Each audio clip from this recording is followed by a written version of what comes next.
My name is Michaela Vaughn, and I'm a rising senior at Virginia Commonwealth University.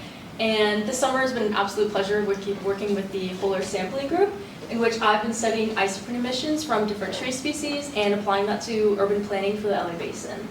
And so to start off, I want to explain what ozone is. When we're looking at it in our stratosphere, which is from 10 to 100 kilometers up, this is considered good ozone because it protects us from UV radiation from the sun. But when we're looking at it in the troposphere, which is from 10 kilometers to the ground, this is bad ozone because it's considered an air pollutant. It causes a lot of health effects, damage to agricultural crops, and a lot of other bad impacts. And ozone pollution has been an issue in California for many decades. As we can see here, this is what smog looks like in California. This occurred for the first time in the summer of 1943. And the highest concentrations measured were in the summers of 1960s, and they reached 400 ppb, and at that time national ambient air quality standards were about 120 ppb. But recently efforts have started to decrease this formation of ozone in our troposphere, driven by the passing of the Clean Air Act. But recently this trend has started to reverse due to an increasing population in the state.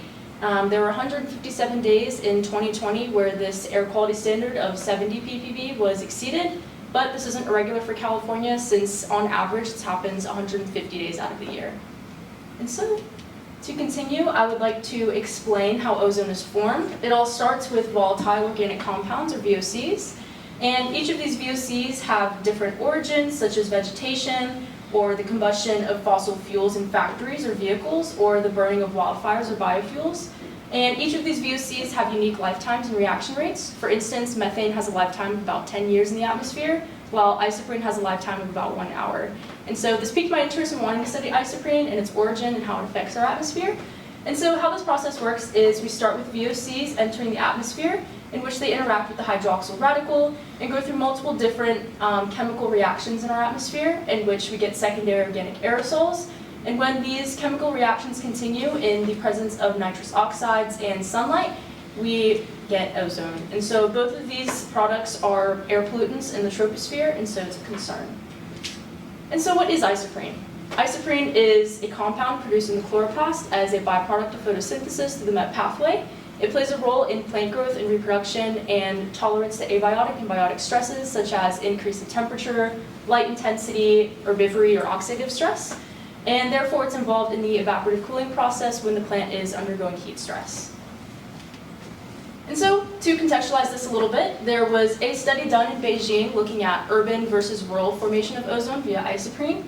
And the red line here represents the correlation in urban areas, while the black line is showing in rural areas. And as we can see, there's a higher correlation in urban areas just due to the higher presence of nitrous oxides. And so, what are they doing in California currently, looking at biogenic emissions? Well, reading a bunch of studies, as well as reaching out to faculty at the UCI campus in the urban planning department, I came to the conclusion that the current purpose is for aesthetics and residential shade.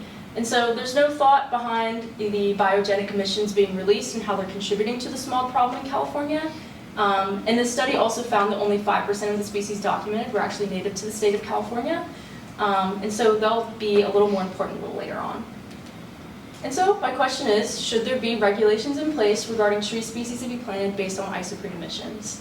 And so starting with my methodology, we started with airborne instrumentation along the King Air B200 aircraft.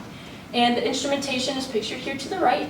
And how this works is air is sucked into the plane through the inlet tube and is pumped into the instrument through the bellow pump. And when you want to take a sample, you will close your vent, stopping the air circulation throughout the cabin of the plane. And you will open your canister of interest and allow your pressure gauge to climb up to about 30 psi. And once that pressure is reached, you will close your canister and repeat that process again when you want to take a sample. And so with this airborne data, I went ahead and created a map of the flight path of July 2nd during midday. And we started here at the Ontario Airport, and this black line is representing our flight path, while the colored graduated line is representing the changes in concentration of ozone as we were flying. And as we can see, there are extensive stretches here where we are exceeding the air quality standards of 70 ppb. And so this kind of put it in perspective for myself that we were experiencing this real time. And so with this airborne data as well, we had a bunch of our samples in our canisters sent to the Roland Blake Lab, in which they analyzed hundreds of different gases And I narrowed it down to 25 different VOCs, which contribute most to ozone formation, and found that our biggest dominators here were ethane, propane, N-butane, ipentane, and so on, while isoprene only accounted for about 1%. And so, as I mentioned earlier, each of these VOCs have unique reaction rates. And so I went ahead and created a bar graph of these different reaction rates. And as you can see, those big dominators from earlier kind of disappeared into this other category. They're not very reactive because they have a longer lifetime. But isoprene here has the highest reaction rate out of these 25 VOCs due to its really short lifetime of an hour. And so I took this a step further and multiplied these average concentrations of these VOCs with their reaction rates with OH, and found that isoprene accounted for about 28% of reactivity into the formation of ozone. And so this is significant because I believe that there has been a focus on decreasing the anthropogenic emissions in California, and due to this pie chart here that I calculated, I think we should be focusing more on the biogenics because they contribute to ozone much more. And so with that, I continued on with ground instrumentation, focusing on isoprene. I did a bunch of samples of different trees around Southern California in Aldrich Park on the UCI campus, as well as in Joshua Tree National Park, and we used the whole air sampling cans for those as well. And these are all of the trees that I sampled. I went ahead and differentiated them between native and non-native species with green and red stars. And the reason I did this is because non-native species tend to become invasive, essentially meaning that they suffocate the native plants of their resources, nutrients, and space. And out of my selected trees, I found that only 30% of them are actually native to the state of California. And so with these species, I went ahead and utilized the citizen science application iNaturalist and filtered down my data to the state of California as well as research grade observations, which essentially means there have been multiple agreements on what the species was and had to reach at least 2/3 agreement on that that was observed. And so as you can see, the most abundant species going down the state is in this purple color, the California incense cedar, as well as down the coast in the salmon color, which is the Monterey pines, and these are both evergreen species. And I found it interesting that the Joshua trees in this blue color, as well as the blue Palo Verde trees in this black color, were more concentrated towards the south. This is because they are adapted for more drought conditions. And so I took this a step further and ran an analysis in the region of the LA Basin with these species, and found that most abundance were in the western sycamore, palms, and Joshua trees, while least abundance were in the Monterey pine, blue jacaranda, and Canary Island pine trees. And so I took these abundances and I put them on a bar chart. And as we can see, the number one is the western sycamore tree, and I also differentiated these between native and non-native. And the western sycamore is native to California, so that's a good thing. But the runner-up are palms, and so this can be a really bad thing because they could be suffocating a lot of the nutrients that is needed for the native plants.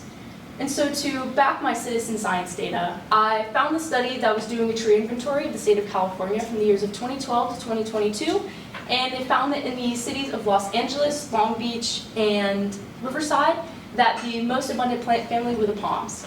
And they also differentiated regions of California in which they found on the Southern California coast, the most abundant foliage type were the evergreens, which is comparable to what I was finding with my iNaturalist data with the Monterey pine and the California incense cedar. And then in the Southwest desert, they found that the palms were most abundant. And so this is very comparable to what I was finding with iNaturalist. And so with that, my ground samples, I utilized this to differentiate between the isoprene emissions coming out of these different species. And I found that the highest emitters of isoprene were the northern red oaks, palms, and desert ironwoods, while the lowest emitters were the Joshua trees, blue Palo Verde trees, and the Morton fig trees. And so, why does this matter? Well, based on my calculations, I found that the VOC that contributes most to ozone formation is isoprene, and therefore I believe the isoprene emissions should be considered in which plants we are planting in Southern California due to their high contribution to the formation of ozone in comparison to the anthropogenic emissions coming in California. And I also believe there could be incentives offered similar to the efforts of the California Air Resources Board with electric vehicles. I know federally they are offering up to $7,500 depending on your financial status if you trade in your gas-powered vehicle for an electric vehicle.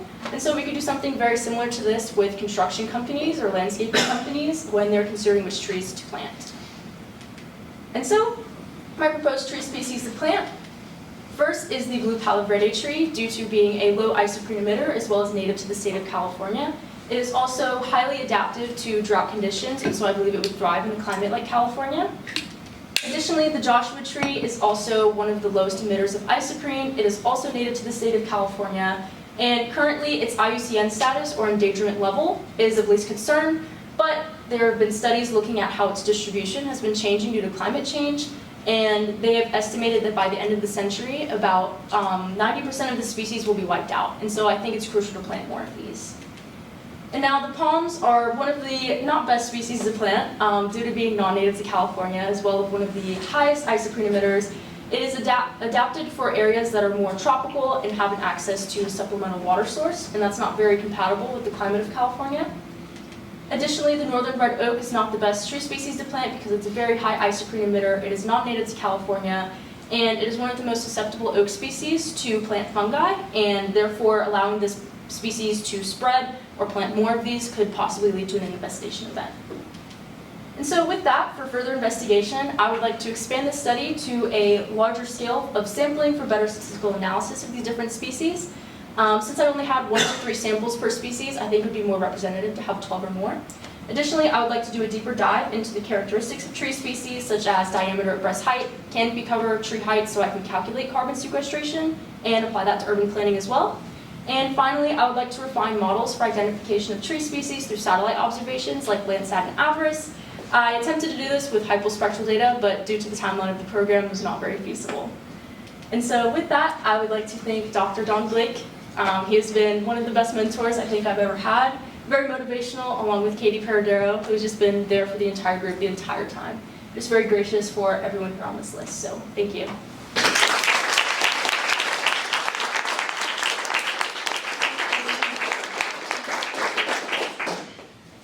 Any questions? Yes, Dan. Excellent talk. Thank you. Quick question about linking to some things we heard about yesterday. How might you expect the condition of the tree to impact all this? Things like change over the course of the year, things like age of the tree, water stress, all that. Yeah, so water stress and heat stress, any form of stress really increases the isoprene emissions. So with variability of seasons, it's definitely higher in summer, and we'll hear about that a little bit later. But I believe, like we talked about yesterday with global warming, the concern with that as well, and I think the isoprene emissions would also increase. Yeah. And so would those impacts be equal for all the species, or would some species be more impacted than others? I believe that other species would be different than others based on the readings that I did. There are also studies looking at wounding of plants and how that affects isoprene emissions, and they found that it varied between species. Sometimes it would increase the isoprene emissions, and sometimes it would decrease it. And I found that really interesting. So it varies a lot. Cool. Yeah. Yeah. So piggybacking off Dan's question and your response, is that what makes those non-native species like more isoprene production, or is it just the species in general? I didn't really see a trend between isoprene emissions and if it was native or not. I do believe the highest concern with the non-native species is just kind of overrunning the native species. They tend to be more vine-like foliage, and so they take over the species area and nutrients and just suffocate the plant. But I would like to look into that further. Yeah. With climate change, do you think with California, it might move to a climate that is more producible for the non-native species rather than native at some point? And yeah, I do believe that this could be possible. I was also looking at different foliage types like ivies and grasses, and a few of those were non-native to California, and they are extensive. Like when you look at certain species on iNaturalist, like I was mentioning earlier, you can see its distribution on the map, and it was just covered in California. So I think it's definitely a concern. Yes. Really informative talk. Thank you. The questions I have were twofold. One was, is there existing research on the level of isoprene that particular plants that's already been done that you could leverage in further research? And my other question is, would you then, in terms of existing plants that are producing high levels of isoprene, would you recommend, or would you have to do further research on the impact of, say, remediating and replacing those plants if they are high producers of isoprene? Yeah, so there are currently studies being done. I read a lot of papers that were done mostly in Asia, but I do know there's a professor here at the UCI campus. His name is Alex Gunther, and he has something called the Megan model, in which he is studying like canopy level up to global scale of how isoprene emissions are impacting our atmosphere. Got to hear a guest lecture talk from him, which was incredible. But besides that, yeah, there's a lot of studies being done. I do think that it should be further investigated, looking at which trees we're planting based on their isoprene emissions. I didn't really see any papers looking at like an urban planning initiative with that, so I think this might be a little unique with that, but yeah, thank you. Yes. I have a question that I don't know the answer to at all. You will. Yeah. Maybe. I'm curious, I like how you were showing us how the reaction rates are really different Yeah. for all the different VOCs. And I'm curious, if we're flying a plane and we're measuring really highly reactive ones like isoprene, Mhm.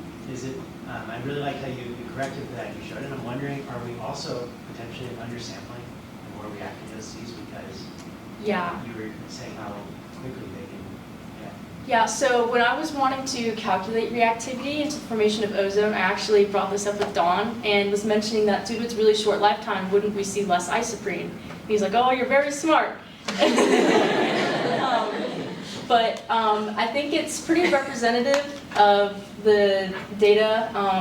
Don said that it was okay, and I believe that as well. So, but that's a very, very good point. That So, was a great talk. thank you. Any more questions? All right, good.